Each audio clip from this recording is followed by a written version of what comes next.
गणेश द्वादश नामावली। ओम सुमुखाय नमः। ओम एकदंताय नमः।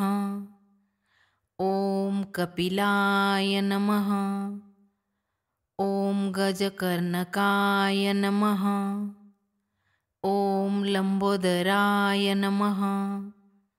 ओम विकटाय नमः। ओम विघ्ननाशाय नमः। ओम विनायकाय नमः। ओम धूम्रकेतवे नमः। ओम गणाध्यक्षाय नमः। ओम बालचंद्राय नमः। ओम गजाननाय नमः। गणेश द्वादश नामावली संपूर्णम।